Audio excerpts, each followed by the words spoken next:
As they head down the side, and Born Hustler is trying to stretch them along, and heading to the 600 now, puts 2 lengths on Najiko, moving up on the outside of Lavore. More Kebs out 3 and 4 wide as they start to tackle this leader. It's True's 2 lengths away, Crimson Light, and then comes as they straighten next to Free Flying 2, and then comes Rutherford and Dane on tour. Born Hustler had a kick though, 300 metres left to go, came down the dip, 2.5 lengths on Lavore in second, Najiko, and then comes More Keb. And from a long way back, Crimson Light and Delicious Tycoon trying to make ground. Born Hustler in second, Lavore trying hard to bridge the gap, and then followed by Crimson Light, who's launching a late attack as well. Crimson Light coming strongly. Crimson Light, too strong for them. Won it by a neck on Lavore, and a third across the line, Born Hustler, who gave plenty of cheek.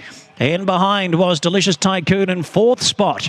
And then a little break in the field to More Keb and Blackcomb. And then Rutherford, It's True, Sprout Wings, Najiko. The start ultimately cost her. And then a Game Girl and a Free Flying Star. Here's another one, Dane on tour. Oh, yeah. Oh, don't well done. Well done. You beauty. Hello, Creamy. Can I have a pat? Hello, let's have a I'll let you go. I'll bring you Hello, later. precious. Oh, you're a good girl. You are. That's what it's called. She's a good girl. She's got mud all over her nose. It's a heavy cat. Good girl. Yeah, well done. Money doesn't not win, so that's all that matters. Amazing. Great ride. Fantastic. Thank you. Yeah, well, she did travel very beautiful. Didn't have cover the whole way, but it didn't matter in that. She just travelled beautiful with me. And from 600, all I gave her one click, and she just grabbed hold and just towed me the rest of the way.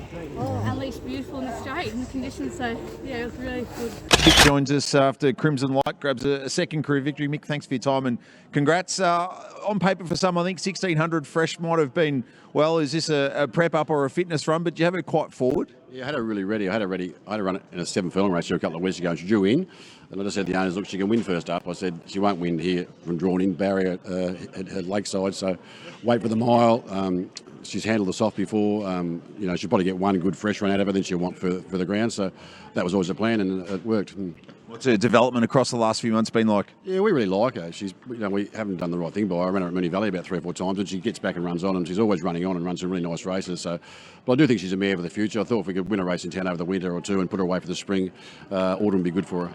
So how would you try and time things from here, given we're at the tail end of June? Well, if we could get another couple of mares race into it, there's a couple of long ones coming up, which and then put her out for the spring, and then have a go at maybe those opponent stakes or that centre race stakes in the autumn. That's sort of where I think she'll fit. Yeah, so a high opinion of her is something you've held ever since you've had her hands on her? Always been a nice mare, had a few issues, maturity issues and that, and I've always liked her. And I said I haven't been fair to her. I've run her in a lot of wrong races, Congrats on the win. Carly Neville joins us. There's some shenanigans going on down here amongst some of the ownership. We're very happy after the performance. Carleen, clearly a good effort for her to win first up, and Mick said he had her quite forward, but tell us about her development from your point of view compared to the mare you were riding earlier in the year.